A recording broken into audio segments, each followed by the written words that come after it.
అడిగాను, మురళీమోహన్ గారు మీ సేవింగ్స్ అని ఎక్కడ ఇన్వెస్ట్ చేస్తున్నారండి అని. అంటే ఆమె బిజినెస్ మ్యాన్ అండి, సినిమాలు తీస్తున్నాను, నాకు నచ్చిన సినిమాలు కొనుక్కుంటున్నాను, లేదు అనుకుంటే 2 డిస్ట్రిబ్యూటింగ్ కంపెనీలో షేర్ హోల్డర్ గా చేరానండి అన్న. అప్పుడు ఆయనతో అన్నా, ఏమండి మరి నాకంటే పెద్ద హీరో మీరు, నాకంటే సీనియర్ హీరో మీరు, మరి మీరు ఎంతో సంపాదిస్తున్నారు కదా, మీ ఇన్వెస్ట్మెంట్స్ అన్ని ఎక్కడ చేస్తున్నారండి అని అడిగారు.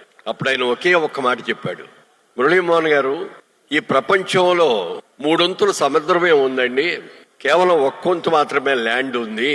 ఈ 1% ల్యాండ్ లో డెజర్ట్స్ ఉన్నాయి, బోల్డెన్ చోట వాటర్ ఉండదు, అక్కడ బతకలేరు ఎవరు. అలాగే మంచు కొండలు ఉన్నాయి, నివాసయోగ్యమైన స్థలాలు చాలా చాలా తక్కువ ఉన్నాయండి. ప్రపంచం యావత్తు కూడా జనాభా రోజు రోజుకి విపరీతంగా పెరిగిపోతుంది కాబట్టి రాబోయే రోజుల్లో ల్యాండ్కి విపరీతమైన డిమాండ్ వస్తుంది అన్న ఆలోచనతో నేను సంపాదిస్తున్న ప్రతి రూపాయి కూడా ల్యాండ్ మీద ఇన్వెస్ట్ చేస్తున్నానండి అన్నాడు. నాకు అది ఆ చెప్పిన మాట నా జీవితాన్ని మార్చేసింది నిజంగా చెప్పాలంటే. సరి అయిన టైంలో సరి అయిన సలహా అనేది ఎంత వాల్యూ, ఎంత గొప్పదో ఆయన చెప్పిన టైం నాకు అనిపించింది.